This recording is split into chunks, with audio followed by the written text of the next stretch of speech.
అయింది. తిహార్ జైల్లో కవితను ప్రశ్నించనున్న సిబిఐ నెక్స్ట్ వీక్ నుంచి ఇప్పుడు ఈడీ తీసుకుపోయి విచారణ చేసి ఈడీ విచారణలో తిహార్ జైల్లో పెట్టారు. ఈడీ విచారణలో జైల్లో పెడితే తిహార్ జైల్లో ఇప్పుడు సిబిఐ రంగప్రవేశం చేసింది. అసలు మొత్తం దీంట్లో జరిగిన స్కామ్కు సంబంధించి మా దగ్గర కొన్ని ఆధారాలు ఉన్నాయి, మరలా మేము కూడా ఇన్వెస్టిగేషన్ చేయాల్సిన అవసరం ఉందని చెప్పని వాళ్ళు మొదలుపెట్టారు. ఒకవైపు ఈడీ బ్యాటింగ్ చేస్తుంది, ఒకవైపు సిబిఐ బ్యాటింగ్ చేస్తుంది. అసలు ఉన్న వివాదానికి సంబంధించిన అంశం చుట్టూతో ఇప్పుడు మొత్తం కూడా కవిత చుట్టూతే కేంద్రీకృతం అయిపోయింది. అసలు మొత్తం కింగ్ పిన్ ఆమె మొత్తం ఇదంతా చేసింది. దీంట్లో మిగిలినటువంటి వాళ్ళ పాత్ర అంతా కూడా నామమాత్రమైన పాత్ర. ఆమె డైరెక్షన్ ఇచ్చింది, ఆమె ఈ మొత్తం వ్యవహారంలో ఇటు కేజ్రీవాల్ గవర్నమెంట్ని కానీ, ఇటు సౌత్ గ్రూప్ను కానీ, లేదా వాళ్ళతో పాటు మిగిలినటువంటి వాళ్ళని కానీ, వాళ్ళ దాంట్లో పార్ట్నర్షిప్స్ తీసుకురావటం కానీ, వాళ్ళ ఏజెన్సీలు తీసుకురావటం కానీ, ఇదంతా కూడా తనే మొత్తం లీడ్ చేసింది. అందరి చేత పెట్టుబడులు పెట్టించింది, అందరి చేత దీంట్లో షేర్స్ ఇప్పించింది. చివరికి అత్యంత ఎక్కువగా ఆర్థికంగా లబ్ధి పొందింది కూడా తానే అని చెప్పని కూడా వాళ్ళు దాంట్లో ఆధారాలతో వచ్చినటువంటి నేపథ్యంలో నిన్న ఈడీ కూడా అదే సబ్మిట్ చేసింది. తను బెయిల్ అడిగితే బెయిల్ ఎట్లా ఇస్తారండి, మొత్తం కేసు అంతా ఆమెకు సంబంధించింది జరిగింది కాబట్టి బెయిల్ ఇవ్వడానికి లేదని చెప్పారు. మరి ఇప్పుడు సిబిఐ కూడా మరలా వాళ్ళు కూడా మా దగ్గర ఉన్నటువంటి ఆధారాలతో ఇన్వెస్టిగేషన్ చేయాలన్నారు. వాళ్ళ దొరికినటువంటి ఆధారాల్లో ఎవరైతే గోరంట్ల బుచ్చిబాబు ఆడిటర్ ఉన్నారో ఆయన ఫోన్ మెసేజ్లో 100 కోట్ల రూపాయల సంబంధించి సైట్ రిజిస్ట్రేషన్ చేయించుకున్నారు. ఆ సైట్ కానీ ఒక ప్రాపర్టీ రిజిస్ట్రేషన్, అది హైదరాబాద్ చెందినటువంటి కంపెనీతో రిజిస్ట్రేషన్ చేయించుకున్నారు కాబట్టి ఆ కంపెనీకి సంబంధించినటువంటి లింక్ ఉంది కాబట్టి ఆ నేపథ్యంలో ముందుకు వెళ్ళేటువంటి దర్యాప్తు చేయాల్సినటువంటి అంశాలు ఉన్నాయని చెప్పని వాళ్ళు కొన్ని ఇచ్చేశారు. బట్ మొత్తానికి అయితే మొత్తానికి ఇది ఒక పెద్ద సంచలనమైన ఇది కాదు. పాపం ఇప్పుడే బెయిల్ రావడం చాలా కష్టం అంటున్నారు అందరూ.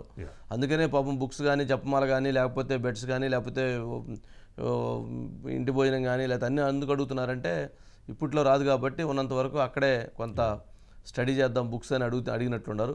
అది అట్లా ఉంటే సిపిఐ వాళ్ళని ఖాళీగా ఎందుకు ఉంచాలని చెప్పిన వాళ్ళు మేము కస్టడీ తీసుకొని మేము విచారిస్తామన్నారు. సరే, మహిళా కానిస్టేబుల్ని పెట్టి ఇన్వెస్టిగేషన్ చేయమన్నారు. అటువైపు అట్లాగే రూల్స్ ఫాలో కావాలని చెప్పారు కాబట్టి మరి అదొక 5-6 రోజులు 7 రోజులు అదొక వర్క్ ప్రాసెస్ నడిచేటువంటి పరిస్థితి. కానీ ఏమైనా కానీ డైరెక్ట్గానే తిహార్ జైలుకి వెళ్ళిపోయి తిహార్ జైల్లో ఇన్వెస్టిగేషన్ ఉండిద్దట సెల్, ఆ సెల్లో విచారిస్తూ ఉంటారు. Okay right. సురేష్ గారు ఏమండి? వంశీ గారు ఏంటండి? సురేష్ గారు ఏంటి అంతేనా? వంశీ గారు, ఈడీ కంటే ముందు మనం మార్చి 15 ఈడీ అరెస్ట్ చేసింది. ఈడీ కంటే ముందు సిబిఐ ఒక నోటీస్ జారీ చేసింది. ఫిబ్రవరి 21వ తేదీన కవిత గారు ఒక నోటీస్ ఇచ్చింది. మీ 26వ తేదీకి రండి, మేము కొన్ని అంశాల మీద ఇన్ఫర్మేషన్ సేకరించాల్సింది, మీ దగ్గర ఆధారాలు తీసుకోవాల్సింది, విచారణ చేయాల్సింది, మీరు రమ్మని అంటే కవిత గారు రిప్లై రాశారు. నేను ఇప్పుడు ఎలక్షన్స్తో చాలా బిజీగా ఉన్నాను, 6 వారాల వరకు కూడా నేను అందుబాటులో ఉండను, కావాలంటే మీరు వర్చువల్గా విచారణ జరిపితే నేను దానికి సిద్ధం, కానీ ఇప్పుడు రమ్మని అక్కడికి విచారణకు అయితే నేను రాలేనంటూ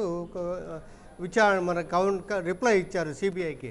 సో ఆ విషయం అక్కడ వెళ్ళిన తర్వాత ఇప్పుడు ఈడీ అరెస్ట్ చేసి జ్యుడిషియల్ రిమాండ్లో ఇప్పుడు ఇవాళ సిబిఐ తను తీసుకొని కవిత గారిని ఇంట్రాగేట్ చేయాలి. సో మాకు ఇప్పుడు ఆల్రెడీ జ్యుడిషియల్ కస్టడీ ఎట్లయినా తిహార్ జైల్లో ఉన్నారు కాబట్టి మాకు ఇవ్వండి అంటూ రౌజన్య కోర్టులో పిటిషన్ దాఖలు చేయడం, రౌజన్య కోర్టు అప్పుడే అనుమతి ఇవ్వడం, ఆ మేరకి ఇప్పుడు నెక్స్ట్ వీక్ వెళ్ళి కవిత గారిని ఈడీకి మన సిబిఐ మన తిహార్ జైల్లో విచారించబోతుంది. అయితే మీరు చెప్పినట్టుగా ఇందులో ఏంటంటే ఇప్పుడు 100 కోట్ల రూపాయల ముడుపులు ఇవ్వడంలో కవిత గారికి ప్రధానం అని చెప్పి ఈడీ అని చెప్పినప్పుడు కూడా కొన్ని ఏదైతే గోరంట్ల బుచ్చిబాబు గారికి వాట్సాప్ మెసేజ్లు దానికి సంబంధించిన దాంట్లో ఒకటి పాలసీ మెసేజ్, ఏదైతే గ్రూప్ ఆఫ్ మినిస్టర్స్ వాళ్ళందరూ అసలు పాలసీ తయారీ ఇంకా కాకముందే కొన్ని కొన్ని భాగాలు ఈ మన గోరంట్ల బుచ్చిబాబు ఆడిటర్ ఎవరు ఉన్నారో ఆడిటర్కి ఆ మెసేజ్లు అవన్నీ కూడా ఇన్ఫర్మేషన్ అంతా కూడా ఆవిడకి వచ్చింది. తర్వాత ఈ 100 కోట్ల రూపాయలు ఇవ్వడం వల్ల వచ్చిన మన వ్యాపారంలో వచ్చిన డబ్బులు ఆదాయంతో కొన్ని భూములు కొన్నారు అని చెప్పని, ఆస్తులు కొన్నారు, హైదరాబాద్లో కొన్న దానికి సంబంధించి కొన్ని దాంట్లో చాట్లో వచ్చినాయి కాబట్టి దానికి సంబంధించిన విచారణ అంటే క్రైమ్ ఆఫ్ సీన్ ఎలా జరిగింది. తర్వాత 12% పాలసీ తయారీలో 12% ఈ హోల్సేల్ ప్రాఫిట్ నిర్ణయించడం, ఈ కోణంలో ఇందుకు సంబంధించి మీరు కవిత గారిని విచారించాలి కాబట్టి మీరు విచారణను అనుమతి ఇవ్వమన్నారు, కోర్టు అనుమతి ఇచ్చింది. కాబట్టి రేపు మీరు చెప్పినట్టు ఈడీ స్పష్టంగా చెప్పింది. ఇందులో ఏంటి అసలు కవిత గారు మొత్తం విచారణ డిస్ట్రక్షన్ ఆఫ్ ఎవిడెన్స్ మొత్తం కూడా అసలు తనకి వాట్సాప్ మెసేజ్లు కానీ అన్నీ కానీ మొత్తం డిలీట్ చేశారు, ఏది లేదు ఏది అందుబాటు లేకుండా చేసి విచారణ కూడా సార్ ఈడీ చెప్పారు, ఇప్పుడు ఇది చెప్పారు. కాబట్టి మీరు అన్నట్టుగా సో ఈ విచారణ తర్వాత కొత్త కోణంలో విషయం కాకుండా కవిత గారి ఇన్వాల్వ్మెంట్ చాలా క్లియర్. అంటే తాను అప్రూవర్గా మారినని చెప్పినప్పటికి కూడా రైట్. సో కవిత గారి ఇన్వాల్వ్మెంట్ ఇందులో ఉందని స్పష్టం చేస్తూ విచారణ మన తిహార్ జైల్లో చేయబోతున్నారు వంశీ గారు. రైట్ సురేష్ గారు, రైట్, థ్యాంక్ యూ అండి.